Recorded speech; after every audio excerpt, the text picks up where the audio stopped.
Graça e paz, irmãos. Vamos aí a mais uma aula de EBD, dando sequência aí na introdução aos evangelhos, fazendo um panorama sobre os evangelhos. Na aula passada falamos sobre o evangelho de Mateus. Você que não acompanhou, acompanha lá, né? Foi a aula no dia 25 de dezembro, na aula do dia do Natal, e hoje nós estamos iniciando o ano, no dia 1º de janeiro de 2023, dando uma introdução ao Evangelho de João, o Evangelho segundo escreveu João. Lembrando que os evangelhos eles são escritos para públicos específicos, para uma audiência específica, trazendo a mensagem das boas novas ao mundo.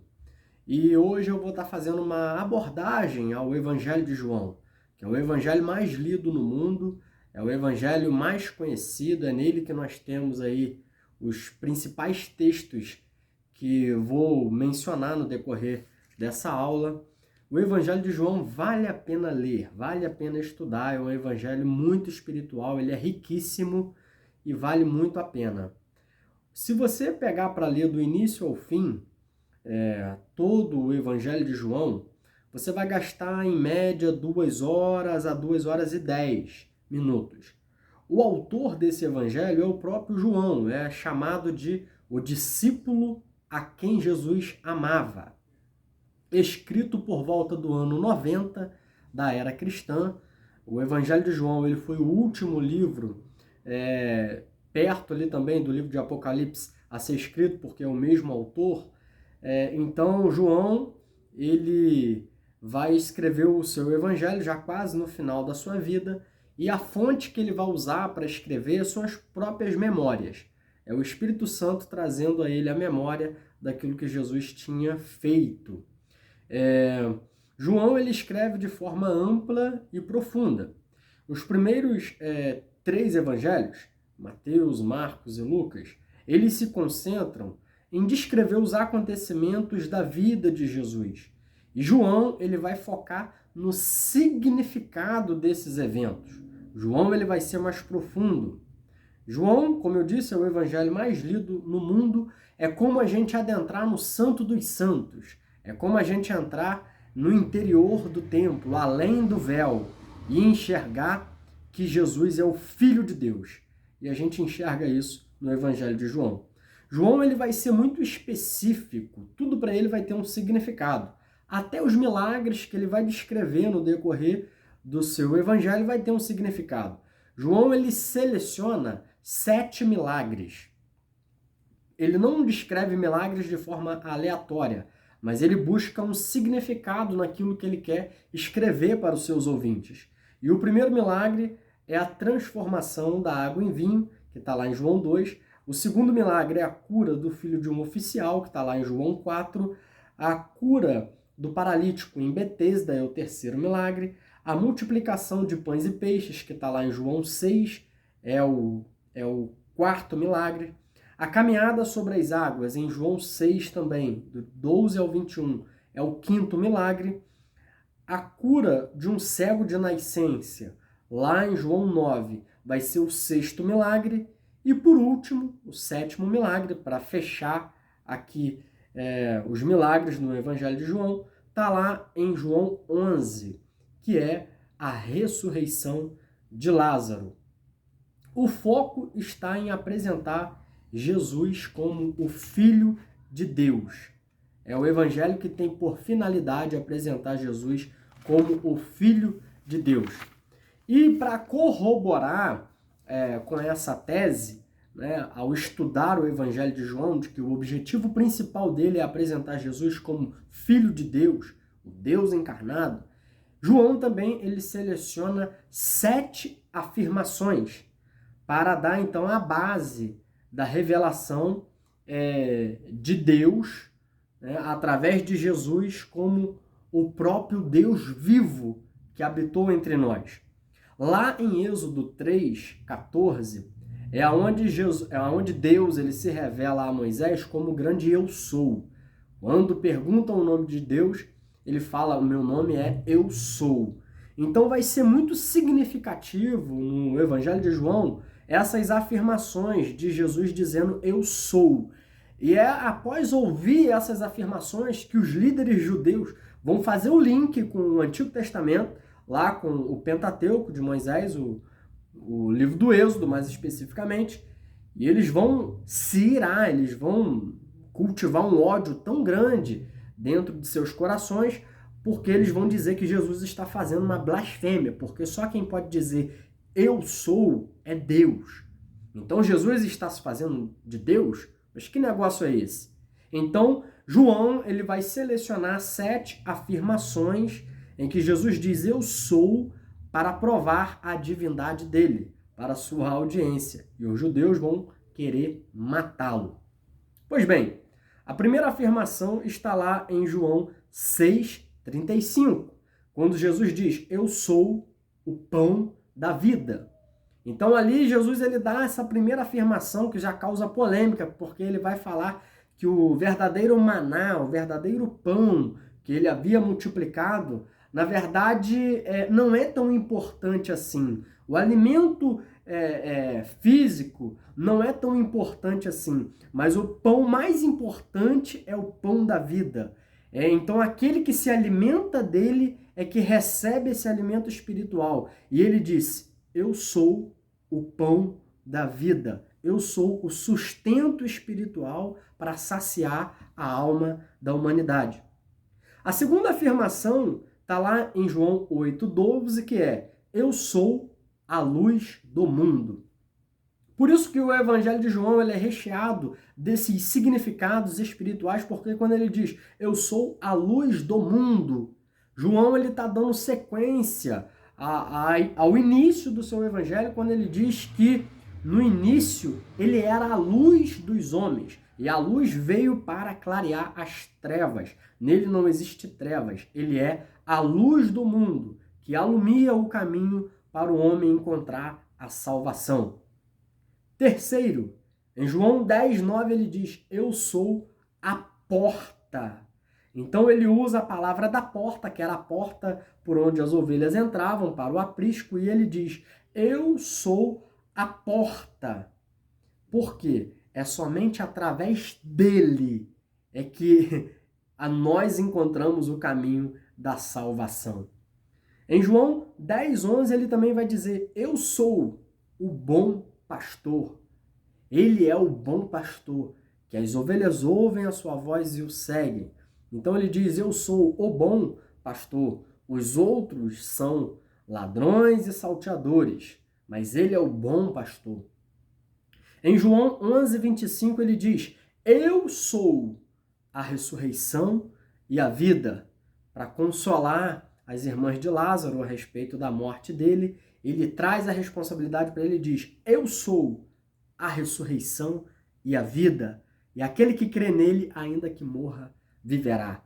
Essa é uma das maiores promessas que nós humanos podemos receber, que é a da vida eterna. É de saber que a nossa vida não encerra quando nós fechamos os olhos neste plano, mas a vida do cristão continua ao encontro de Cristo a partir do momento em que ele deposita a sua fé nele. E ele também diz em João 14,6, eu sou o caminho, a verdade e a vida. E Jesus, ele tem a exclusividade de dizer que é o único caminho, a única verdade e o único que tem nele a vida. Não existem muitos caminhos que levam a Deus. Não existem muitas religiões que cada uma conduz a uma mesma finalidade.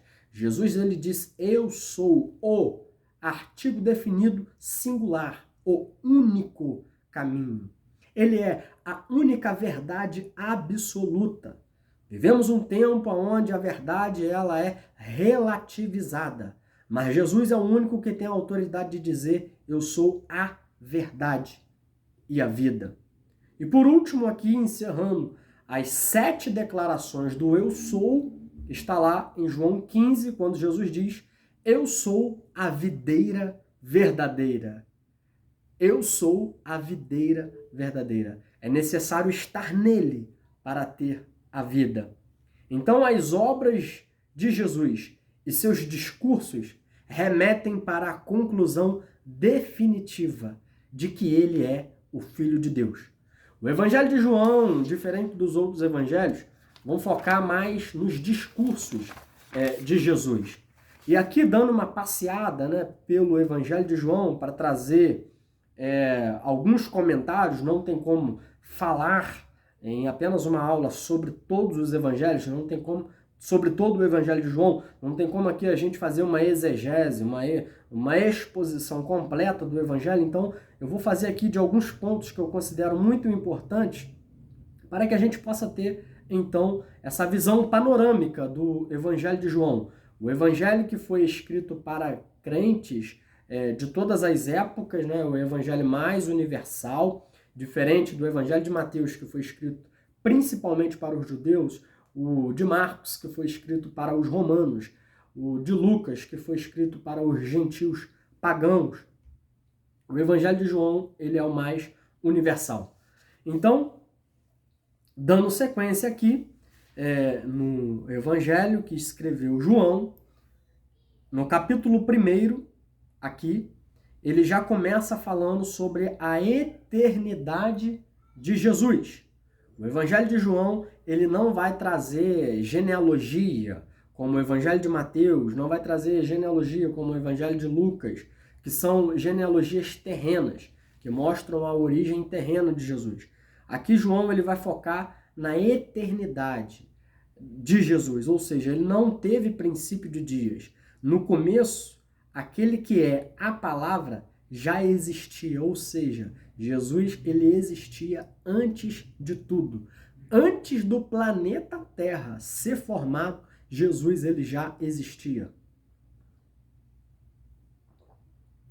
Então aqui, João, ele já começa usando a palavra já existia, apontando para a eternidade, para a divindade de Jesus. Ele usa aqui em muitas traduções a palavra verbo, que significa a palavra, né? Ou a força motora do universo. Os gregos gostavam de usar o termo verbo para se referir à energia criadora do universo. E João então vai usar esse termo para dizer que Jesus é o verbo, ele é a palavra, ele é essa força criadora do universo e ele é Deus. Então, no capítulo 1, nós temos a eternidade do Criador. E no versículo 14, nós temos o ponto alto, o ponto ápice da revelação divina, que é a encarnação de Cristo. Notem, Jesus, então, ele, no capítulo 1, verso 14, ele é apresentado como o verbo que se fez carne. A palavra que ganha a forma humana. A palavra se tornou um ser humano e morou entre nós. Aqui está a encarnação de Cristo. Uma das maiores revelações bíblicas cristãs é a encarnação de Cristo. E no capítulo 1, verso 24, ele é apresentado como o Cordeiro de Deus. João 1, 24, ele é apresentado como o Cordeiro de Deus. O Cordeiro de Deus que tira o pecado do mundo. Irmãos, é importante observar. Perdão, irmãos, eu disse João 1, 24. Eu confundi a minha própria letra aqui. É 1, 29. Em João 1, 29, João viu Jesus vindo na direção dele, aqui é João Batista, e disse: eis aí o Cordeiro de Deus que tira o pecado do mundo. Aqui, João, ele vai apresentar Jesus como Cordeiro. Só que, o que significa Jesus ser o Cordeiro de Deus? Só lendo o Antigo Testamento, entendendo o sistema sacrificial do Antigo Testamento, é que nós entendemos o que significa Jesus ser o Cordeiro de Deus. No Antigo Testamento, o sacrifício de um cordeiro era necessário em vários eventos importantes, começando com o carneiro que Deus providenciou para Abraão em lugar de seu filho Isaque.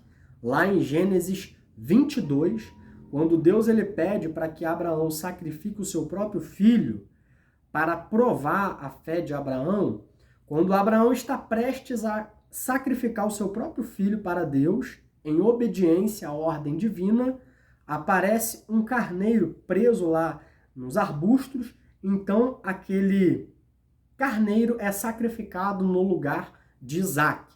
Ali já é uma tipologia, já é uma figura de que um cordeiro seria sacrificado no lugar dos homens. E esse cordeiro seria o próprio Cristo. E também, passando pelo cordeiro morto para a primeira Páscoa, cujo sangue livrou os filhos israelitas de serem mortos junto com os filhos dos egípcios.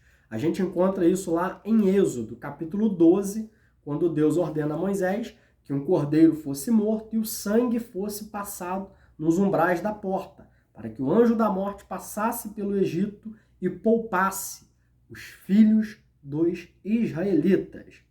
E continuando na lei de Moisés, onde havia um sacrifício diário de um cordeiro, lá em Números 28 a gente encontra diariamente um cordeiro sendo sacrificado, além de sacrifícios especiais, como no dia do perdão, ou no dia da expiação, lá em Números 29. Jesus, então, ele engloba todos esses sacrifícios e concretiza de uma vez por todas a morte que foi paga pelos pecados do mundo inteiro. E lá em Apocalipse, capítulo 4, verso 6, a gente vê Jesus sendo descrito como o cordeiro que foi morto. Então, o cordeiro que tira o pecado do mundo aqui faz referência ao sacrifício de Jesus, ao seu sangue derramado em pecado por todos os pecadores, em pagamento pelo pecado de toda a humanidade. Isso aqui, no Evangelho de João, é muito significativo. Dando sequência aqui no seu Evangelho, no capítulo 2, João descreve Jesus indo a uma festa de casamento. O casamento, uma festividade muito celebrada entre os judeus. É comum a gente ver filmes e séries em que mostram no casamento judaico o homem, o esposo, o noivo, né, sendo vestido como rei e a mulher como rainha. E existe toda uma celebração, uma cerimônia muito festiva. E naquela época o vinho, que era muito consumido, e que na Bíblia o vinho significa a alegria, significa felicidade. Jesus, então, ele vai como um convidado a essa festa. Então a gente observa que Jesus ele era um homem social, né? Participava também de eventos sociais. E quando ali acaba o vinho, Jesus, então, ele opera o primeiro milagre, que é a transformação da água em vinho. Aí vem uma pergunta. Naquele vinho tinha álcool? Aquele vinho era fermentado, né? Aquele vinho possuía álcool? Porque algumas pessoas vão usar desse argumento para ficarem à vontade para consumir bebida alcoólica. E muitos vão ter, primeiramente, um argumento em que a única coisa que não pode é se embriagar, né? Porque Paulo vai dizer lá em Efésios, não vos embriagueis no vinho, né? Com o vinho, no qual há contenda, mas enchei-vos do Espírito. Então, vai ter o primeiro grupo que vai dizer que pode beber, mas beber com moderação, né? Então, vai ter um grupo de pessoas que vão se considerar os moderados, né? Que vão beber com moderação, sim, vão poder beber bebida alcoólica. Alguns vão adotar uma posição de não consumir nada alcoólico, né, para não correr o risco, né, de ficar alegre ali e perder o controle. Então vai ter um segundo grupo, que vai ser a abstinência total ao álcool. E vai ter aqueles que mesmo podendo, né, achando que é tranquilo, ele beber de forma moderada. Mas, por amor aos mais fracos, aqueles que não teriam qualquer controle, eles escolhem controlar esse desejo e abrir mão desse prazer em amor aos que não conseguiriam se controlar. O primeiro grupo, ele bebe com moderação, ele não se preocupa se alguém critica ou não, ele diz que é ele que tem que ser responsável. Existe o segundo grupo que acredita que não deve colocar nenhum tipo de álcool na boca, é abstinência total, como a melhor maneira de se prevenir. E o terceiro grupo, ele até acha que pode fazer, mas ele escolhe não fazer, não por conta dele, por medo dele perder o controle, mas é por amor aos outros. Então esse demonstra aqui um domínio próprio, e mesmo sabendo que poderia ser um prazer, ele resolve, ele decide no seu coração abrir mão disso. Então são basicamente aí as três posições que a gente tem atualmente. Porque sempre é uma polêmica, né, o consumo de bebida alcoólica. É pecado, não é pecado? Pode, não pode? Pois bem, passando adiante, aqui no capítulo 3, existe um dos diálogos assim mais impressionantes da Bíblia, que é Jesus com um fariseu chamado Nicodemos, que era um líder entre os judeus. Esse fariseu, Nicodemos, diz o texto no capítulo 3, verso 2, que uma noite ele foi visitar Jesus e disse: Rabi, nós sabemos que o Senhor é um mestre, que Deus enviou, pois ninguém pode fazer esses milagres se Deus não estiver com ele. Aqui, Nicodemos ele vai à noite, né? Muitos vão dizer que ele foi escondido porque não queria ser visto pelos outros líderes judeus. Como é que negócio é esse? Esse líder aí, fariseu, indo encontrar com Jesus? E Jesus aqui ensina uma das maiores doutrinas do Novo Testamento, que é a doutrina do novo nascimento. Até então ninguém tinha falado sobre isso. E Jesus, então, ele revela aqui para Nicodemos essa doutrina maravilhosa. Aliás, além do Evangelho de João ser um evangelho mais universal, ele vai ser o evangelho também mais teológico, que vai falar mais a respeito do Espírito Santo. Não tem nenhum outro evangelho que fale tanto sobre o Espírito Santo como o Evangelho de João. É realmente um evangelho para a igreja, é um evangelho impressionante e o mais espiritual de todos, porque ele é o que mais fala sobre o Espírito Santo. E aqui a Nicodemos ele revela a doutrina do novo nascimento. Nicodemos pergunta, mas como é que pode um homem velho voltar para o ventre? Não, ele está falando do nascimento, da regeneração daqueles que aceitam a Jesus e daqueles que o Espírito Santo passa a fazer morada. Como Paulo diz, se alguém está em Cristo, nova criatura é. Ou seja, nós recebemos uma nova vida. E é também aqui nesse diálogo, no capítulo 3, no verso 16, que nós encontramos o texto mais citado, o texto mais conhecido. Pessoas sabem de cor, até os ímpios, né? Praticamente todo brasileiro e no mundo todo as pessoas conhecem.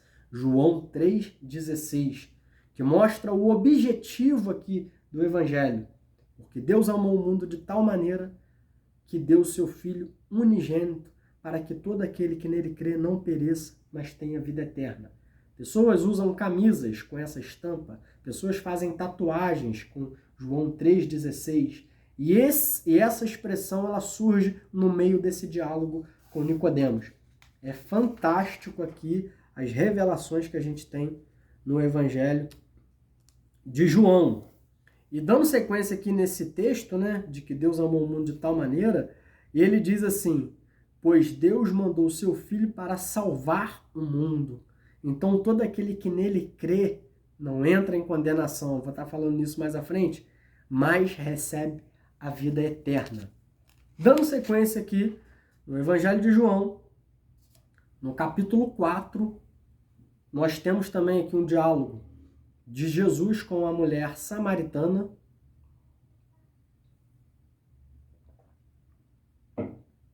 E como o Evangelho de João ele foi escrito para a igreja, ele é um evangelho universal, De vez em quando aqui ele precisa estar explicando o contexto da época, ele precisa estar explicando, né? Aqui nesse encontro de Jesus com a mulher samaritana, ele acaba explicando, ó, capítulo 4, verso 9. A mulher respondeu: o Senhor é judeu e eu sou samaritana. Então, como é que o Senhor me pede água? Ela disse isso porque os judeus não se dão com os samaritanos.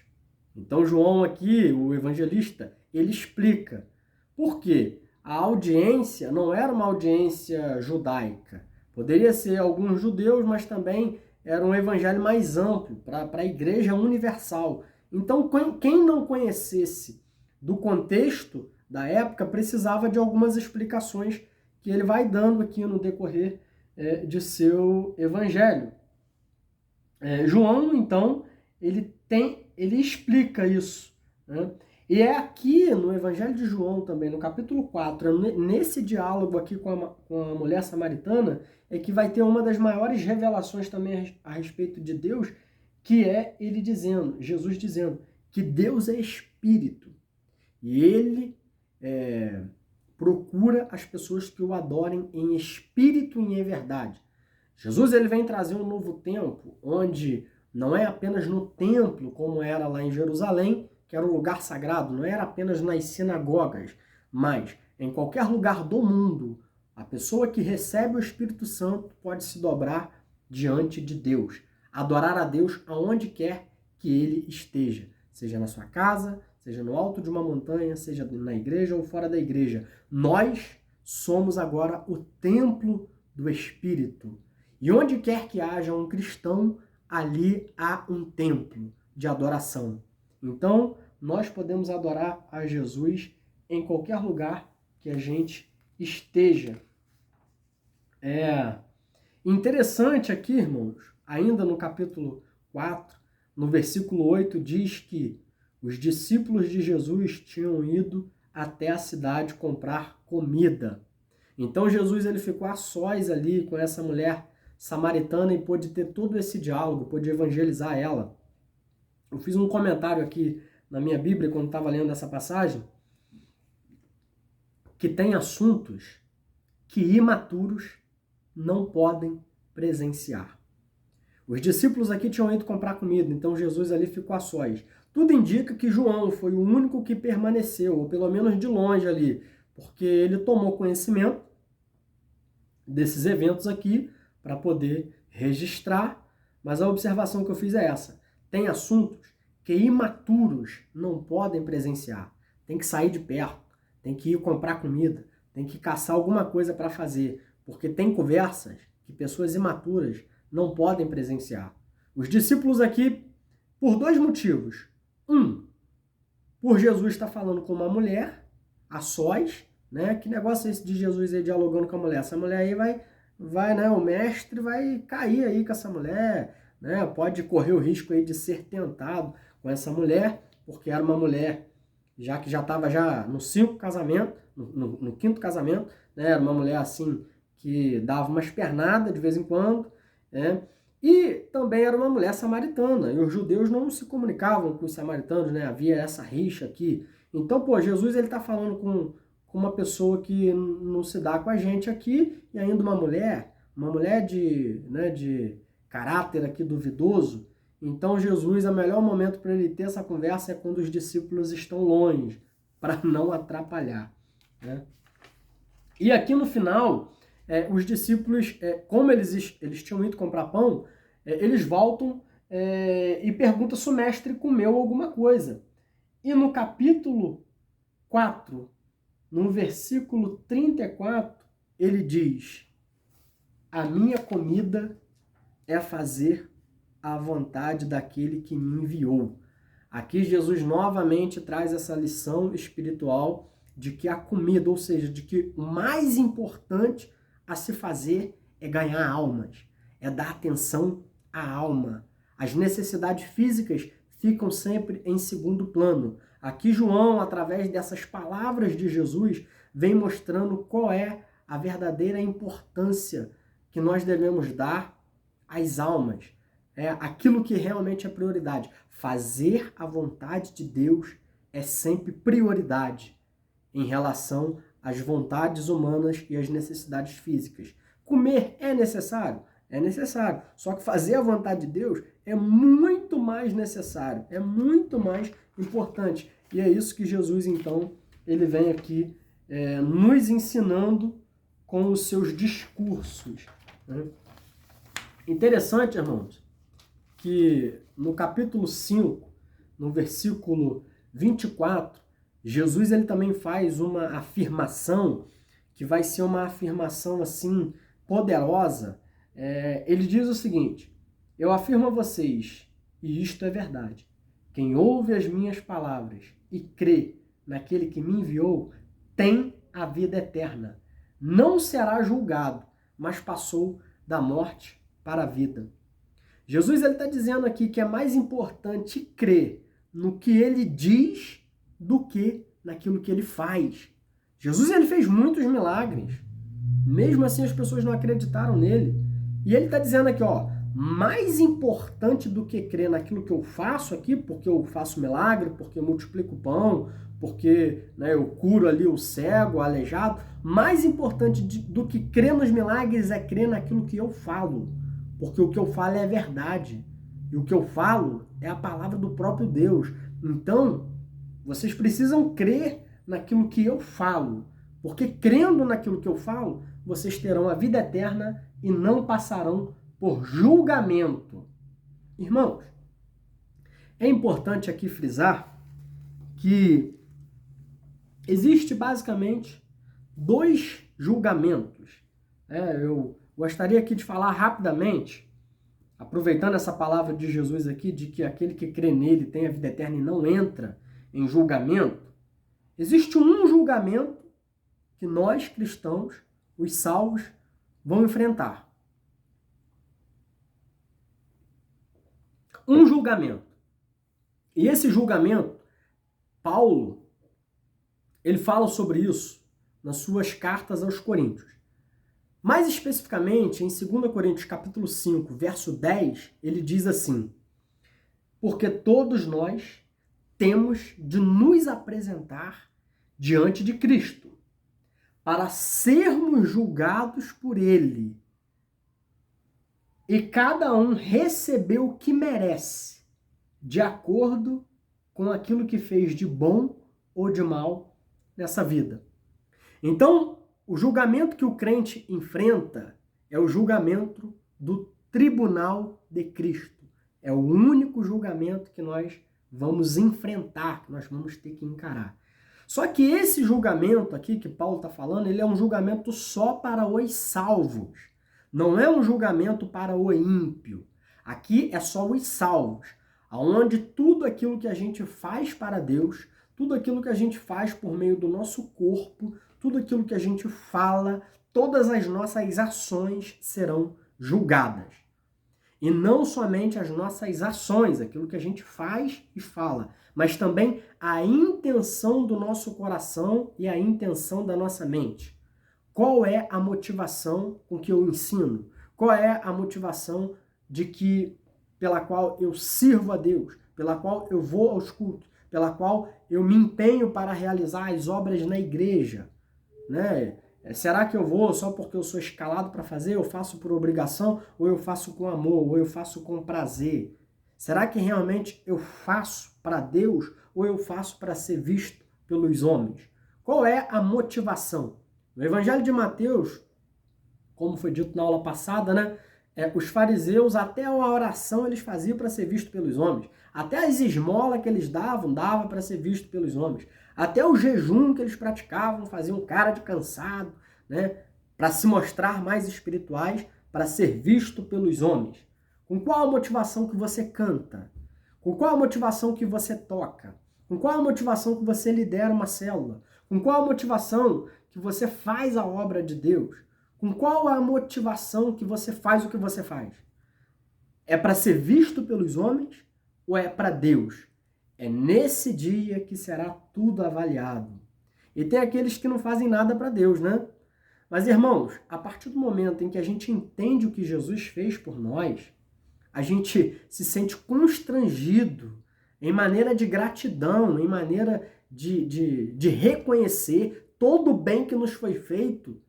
O cristão verdadeiro é impossível, eu falo isso sem medo de errar, é impossível um crente que foi salvo por Jesus, que foi regenerado pelo seu Espírito, não sentir o desejo de querer fazer algo para Deus, não sentir o desejo de servir a Ele no seu reino. Irmão, isso é impossível. Alguma coisa está de errado. Se você diz que é crente, se você diz que se converteu, que aceitou Jesus, mas você não sente desejo de fazer algo para Deus. Pois bem, todos aqueles que são salvos passarão por esse julgamento que é o tribunal de Cristo, que será um tribunal para galardão. É para você receber, então, a sua recompensa. Essa é a maravilhosa mensagem do Evangelho. Por isso que Jesus ele não nos oferece uma recompensa já nesta vida. Ele não nos promete uma recompensa de uma vida melhor, de ser honrado pelos homens aqui na terra, nesta vida. Todos os discípulos tiveram o final das suas vidas passando dificuldade, presos, mortos e pobres. Então Jesus, esse evangelho da prosperidade que diz que Jesus ele vai mudar a tua vida, então você vai ter um casamento melhor, um emprego melhor, um salário melhor, um carro melhor, uma casa melhor, saúde melhor, enfim, não é o verdadeiro evangelho. Tudo isso pode acontecer na sua vida como uma graça de Deus, né, como uma bênção, como uma maneira de você se cuidar, de você saber investir, né, de você empreender, de você ser um bom funcionário, de você ser uma pessoa que faz a coisa acontecer. Enfim, mas a maior promessa de Cristo é o galardão para o crente, que será no dia desse julgamento aqui, cada um vai ser avaliado por aquilo que fez por Deus. E você? O que é que você tem feito por Deus? Por Cristo? Como tem sido a sua atuação no seu reino? Nesse dia, no tribunal de Cristo, as nossas obras serão avaliadas. E o segundo julgamento é um julgamento que nós, eu e você, espero que você que está assistindo esse vídeo, não encare esse julgamento, eu creio que eu não vou encarar, que é o julgamento do trono branco. Então, quando Jesus ele diz aqui no Evangelho de João, aquele que crê em mim, tem a vida eterna e não será julgado nesse julgamento aqui do grande trono branco, que é o juízo é o juízo final, que é o juízo revelado para os ímpios, que está registrado lá em Apocalipse, capítulo 20, do versículo 11 ao versículo 15, está escrito: Então vi um grande trono branco e aquele que está assentado nele, a terra e o céu fugiram da sua presença e não foram mais vistos. Vi também os mortos, tanto os importantes como os humildes, que estavam em pé diante do trono. E foram abertos livros, e também foi aberto outro livro, o livro da vida. Então imagina que no dia desse julgamento 2 livros serão abertos. O livro da vida e o outro livro, contendo as obras dos homens. Os mortos foram julgados de acordo com o que cada um havia feito, conforme estava escrito nos livros. Aí o mar entregou os mortos que nele estavam, a morte e o mundo dos mortos também entregaram o que eles tinham em seu poder, e todos foram julgados de acordo com o que cada um tinha feito. Então, a morte e o mundo dos mortos, que é o inferno, foram jogados no lago de fogo. Esse lago de fogo é a segunda morte. Quem não tinha o seu nome escrito no livro da vida foi jogado no lago de fogo. No juízo final, só não será lançado no lago de fogo, que é a morte eterna, quem tiver o nome registrado no livro da vida. Todos nós que um dia aceitamos a Cristo, nós temos o nosso nome registrado no livro da vida.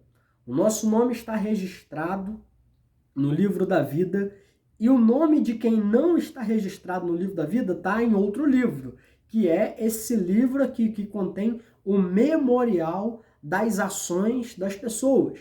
É onde Deus vai julgar para avaliar qual vai ser o grau da sentença que cada um vai receber, que cada ímpio vai receber, de acordo com aquilo que tiver feito, porque Deus é justo. E a sentença será de acordo com a gravidade dos delitos que cada um tiver cometido. Então, esses são os dois julgamentos. O do Tribunal de Cristo, que só eu e você que somos cristãos salvos em Jesus vamos enfrentar para perca ou ganho de recompensas, e o juízo do trono branco, que é o juízo final. Nesse juízo do trono branco, só os ímpios é que vão enfrentar, só para saberem qual é que vai ser o grau da sua condenação. Porque uma pessoa que não cometeu assim, né, atos tão graves, não vai receber o mesmo julgamento de que uma pessoa que matou, que roubou, que estrupou, né? Porque Deus, ele é justo. Então esse julgamento aqui é para Deus exercer a sua justiça. Pois bem, dando sequência, no capítulo 6 do Evangelho de João, do versículo 63 ao versículo 68, é onde também nós temos uma das passagens mais interessantes, porque é Jesus dizendo: o Espírito de Deus é quem dá a vida, mas o ser humano não pode fazer isso. As palavras que eu lhes disse são espírito e vida. Então aqui o evangelista João, ele registra as palavras de Jesus dando ênfase, dando um grau de importância ao que Jesus dizia. Ele diz: as palavras que eu lhes disse são espírito e vida. Mesmo assim, alguns de vocês não creem. Irmãos, se o próprio Jesus falou e teve pessoas naquela época que não criam, a gente pensa que às vezes a conversão dos nossos familiares, a conversão das pessoas que trabalham com a gente, depende daquilo que a gente fala. É lógico que a gente precisa testemunhar com a nossa vida, com as nossas palavras, mas mesmo assim vão ter pessoas que não vão crer. Se não creram no que Jesus fazia, no exemplo de Jesus, no que Jesus falava. Então, a gente não precisa ter aquele peso da responsabilidade. Eu já ouvi algumas ministrações dizendo: se a conversão dos seus familiares dependesse de você, dependesse do seu testemunho. É lógico que Deus, ele usa a gente, o nosso testemunho e as nossas palavras. Mas mesmo que a gente tenha um bom testemunho, mesmo que a gente fale somente as palavras que devem ser faladas, mesmo assim vai ter pessoas que não vão crer. Mas a gente deve testemunhar, com certeza.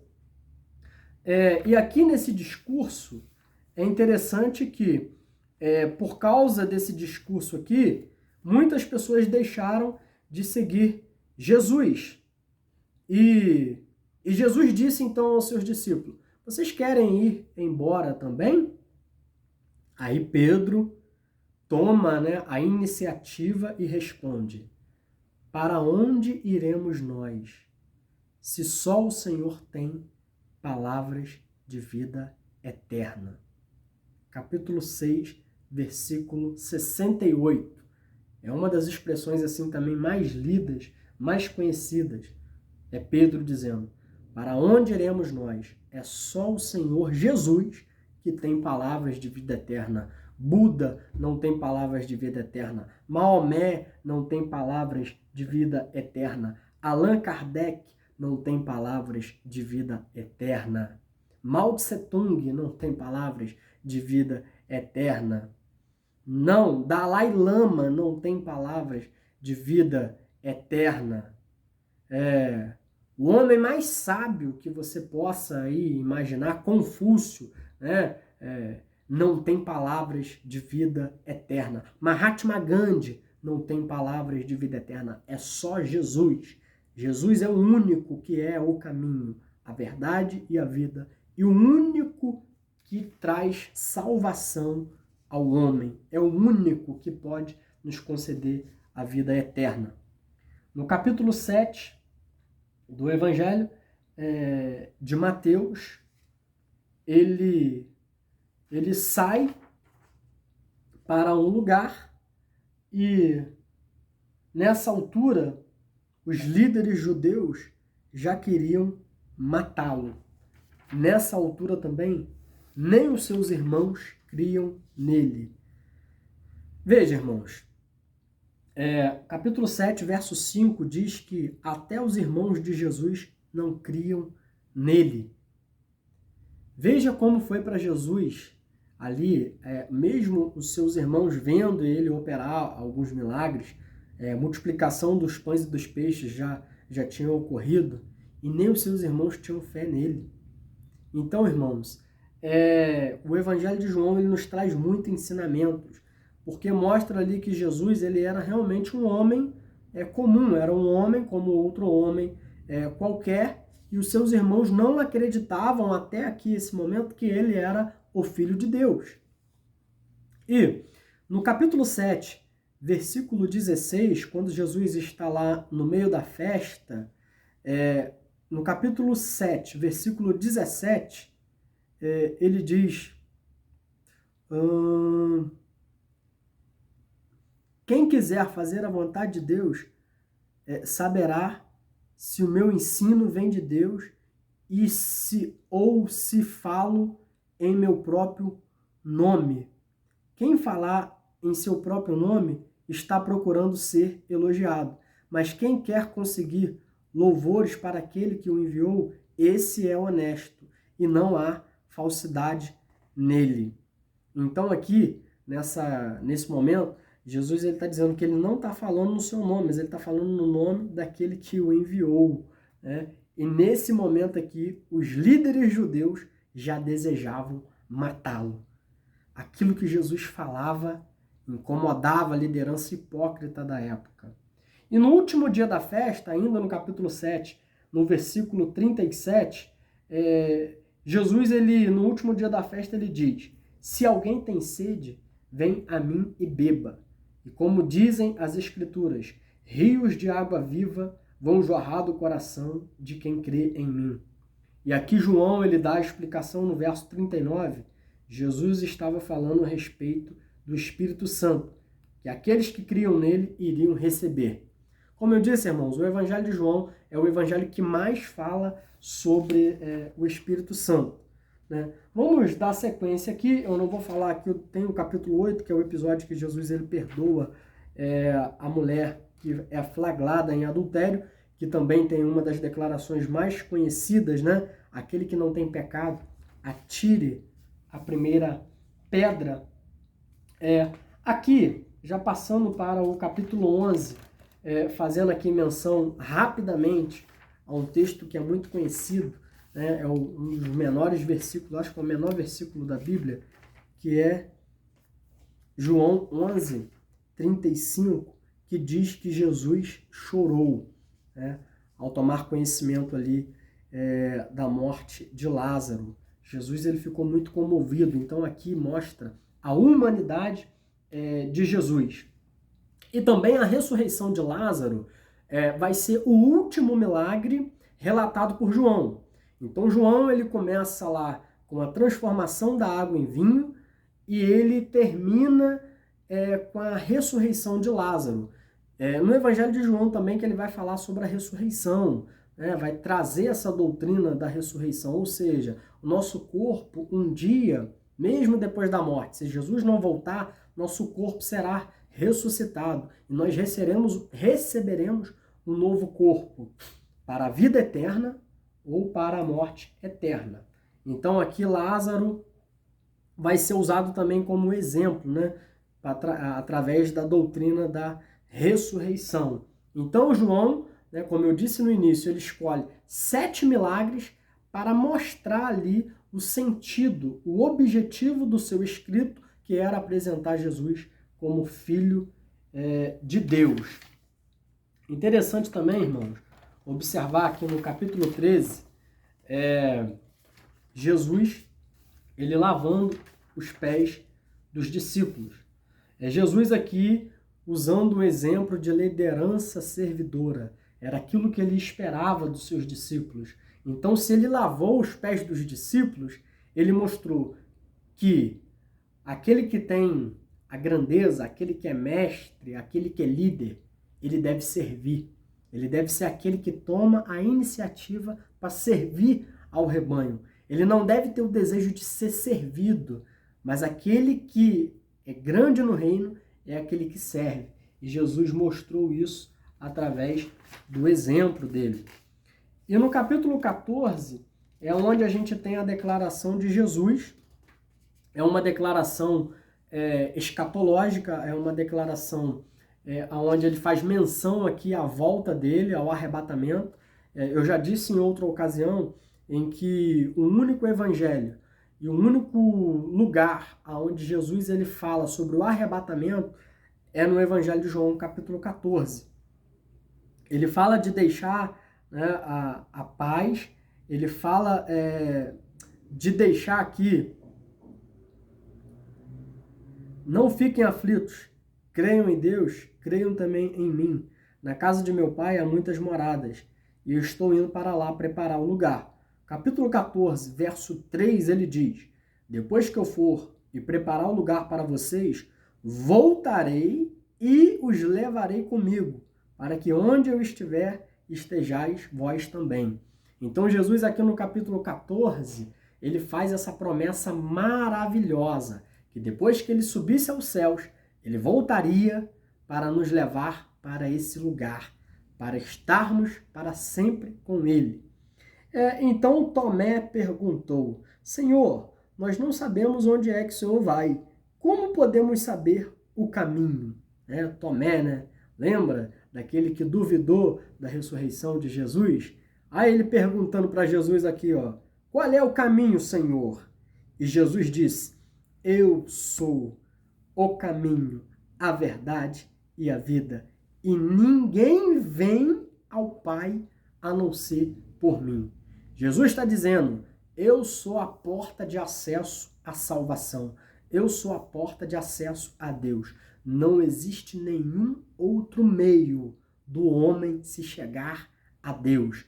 Foi Deus que teve a iniciativa de enviar o seu Filho para que, através de seu Filho, o homem tivesse acesso a Deus.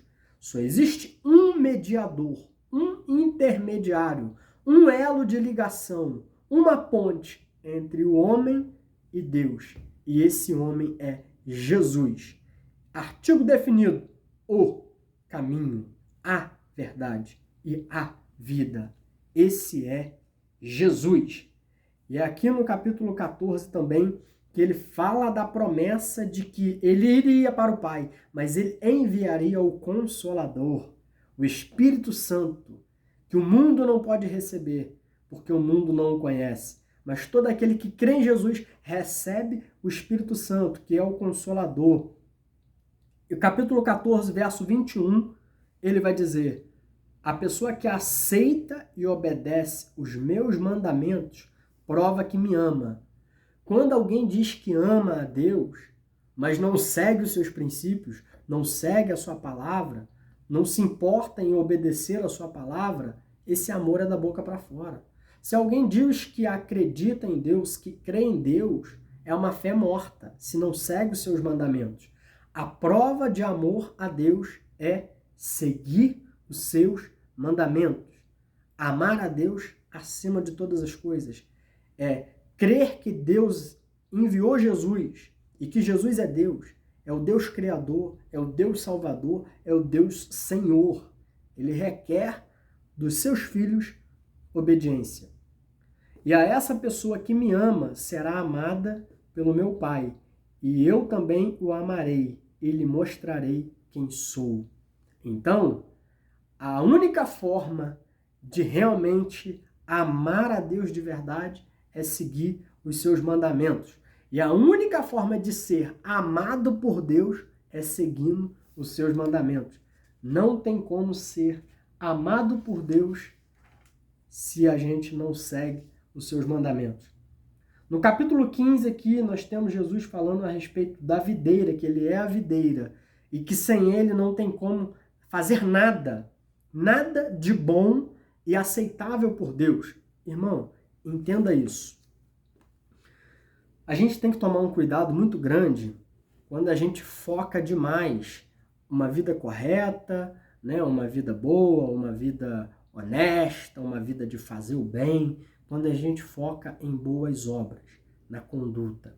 Quando a gente foca somente em boas obras, em ser uma pessoa do bem, em ser uma pessoa que faz caridade, em ser uma pessoa que é correta, quando a gente foca só nessas características, a gente a gente pode cair no erro de pregar o evangelho por obras e de caridade e que vão ter outras pessoas que vão fazer muito mais caridade do que nós, que vão ser pessoas melhores do que nós, que vão ser pessoas mais bondosas do que nós.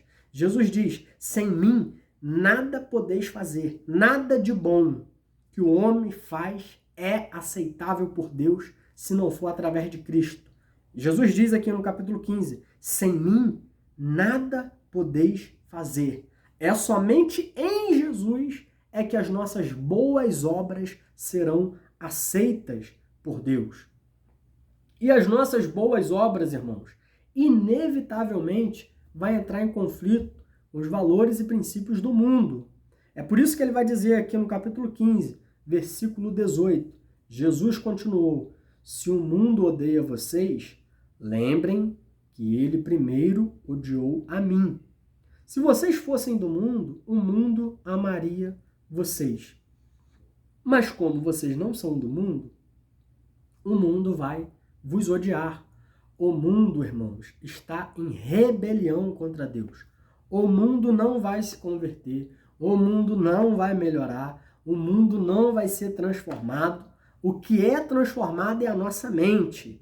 E nós podemos transformar a nossa vida no mundo, mas nós não conseguiremos transformar o mundo. É por isso que quando as pessoas do evangelho, quando pastores, focam demais na questão política, focam demais nas questões sociais, tentando transformar o mundo, achando que o mundo vai ser convertido, ele está perdendo tempo. E às vezes ele precisa se tornar amiguinho do mundo, às vezes ele precisa não falar determinadas verdades, né, para entrar no mundo político, para entrar na vida social, né, às vezes não vai ter tanto atrito, porque se nós formos discípulos de Cristo, discípulos fiéis de Cristo, o mundo vai nos odiar. Sabe por quê, irmão? Porque o mundo, eles amam os seus próprios pecados. Eles não querem abandonar os seus pecados. Nós pregamos o evangelho, nós testemunhamos para o mundo, visando salvar alguns, dando a oportunidade de alguns serem salvos. Mas você pergunta aí, quem quer Jesus? Ou quem quer servir a Jesus? As pessoas não estão nem aí, elas viram as costas. Mas é um ato de graça, é um ato de amor, é um ato de misericórdia, Deus, através da sua igreja, anunciar a boa nova do Evangelho. Aliás, como eu disse na aula do Evangelho de Mateus, o Evangelho ele é as boas novas. É a boa notícia de que existe um caminho para a salvação. Mas os homens, por amarem o mundo, por amarem os prazeres do mundo, eles odeiam a Cristo e eles odeiam os cristãos. Esse é o sistema dominado por Satanás. É o sistema do mundo. No capítulo 16, é Jesus dizendo que o trabalho do Espírito Santo nos guiaria em toda a verdade. Então, mais uma vez, ele está trazendo aqui o ministério do Espírito Santo na vida do crente, que é aquele que ensina e que guia o cristão em toda a verdade. No capítulo 17 do Evangelho de João, nós temos aqui a oração sacerdotal, aonde Jesus ele pede ao Pai que revele a ele a natureza divina, que está chegando a hora dele ser glorificado.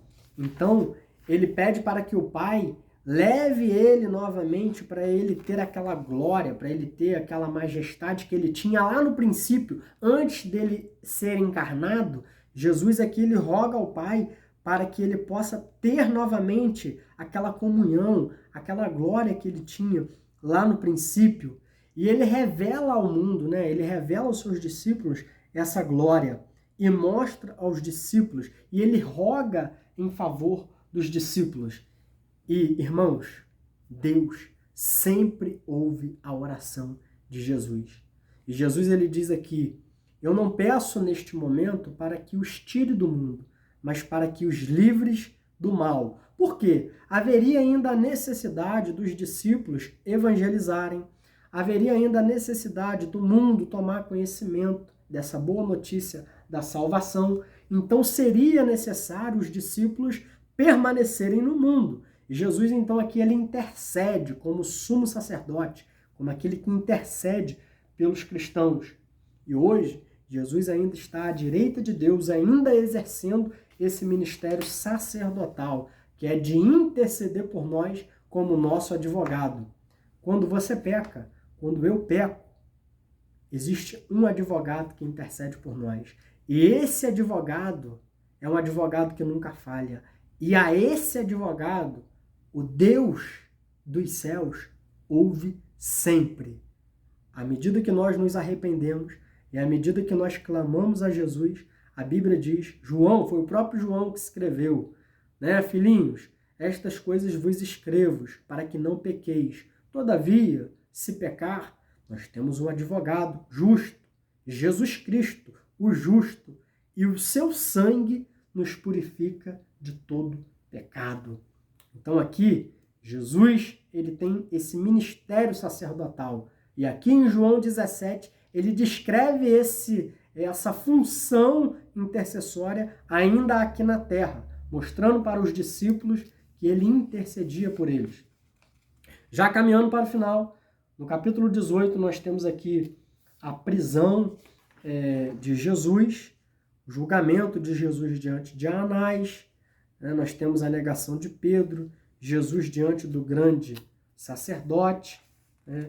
Jesus diante de Pilatos e Jesus, então, condenado à morte. E nós temos no capítulo ainda 19, né, o sepultamento de Jesus.